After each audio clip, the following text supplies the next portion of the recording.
আমার সঠিক জানা নেই যে কোন ক্ষমতার বলে সত্যকে মিথ্যা আর মিথ্যাকে সত্য বানিয়ে রাজ্যটাকে পরিচালনা করা যায়।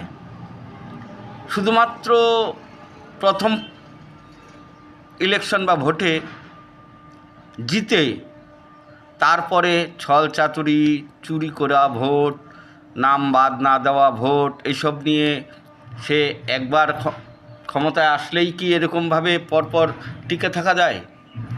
এটা আমার মনে জাগে যে এটা কী ধরনের নিয়ম নীতি নিয়ে রাজ্য পরিচালনা হচ্ছে। তবে বাস্তব সত্য কথা হলো, আমি আমার ভিউয়ার সংখ্যা দেখতে পাইনি। আন্দাজে আমার পুরোটাই আমার ভিউয়ার্স আমাকে অনুভবের দ্বারা নিতে হয়েছে, বা কিছু মানুষের কথা শোনার মাধ্যমে বুঝে নিতে হয়েছে। সেই কারণে আমি ভিউয়ার্স সংখ্যা জানি না, বা ফলোয়ার্স সংখ্যা খুব যৎসামান্য এইটা দেখতে পাই। সেই কারণে মনের ইচ্ছা থাকলেও গুরুত্বপূর্ণ বা দামি কথা বলতে ইচ্ছা থাকা সত্ত্বেও বলতে পারি না। আর এই রাজ্যটাকে প্রথম ইলেকশনে তো জিতেছেন, এটা মেনে নিতেই হবে, কারণ বামফ্রন্টকে হারানো।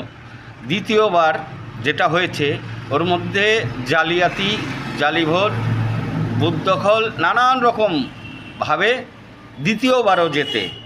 কিন্তু তৃতীয়বারটা পুরোপুরি একেবারে জাল জুয়ো চুরি করে, ফলস ভোটের দিয়ে, যে কারণে এখন SIR চলছে, এইভাবে করে জিতেছেন।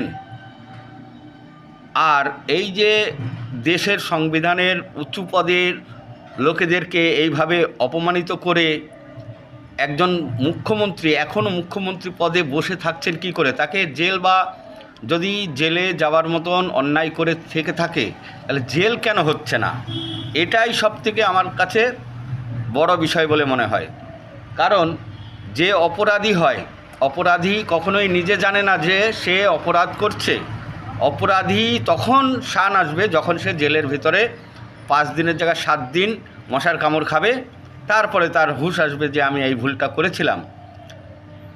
তা বেশি কিছু বলার নেই, বলার ছিল, কিন্তু আমি আমার ফলোয়ার্স বা ভিউয়ার্স পাইনি।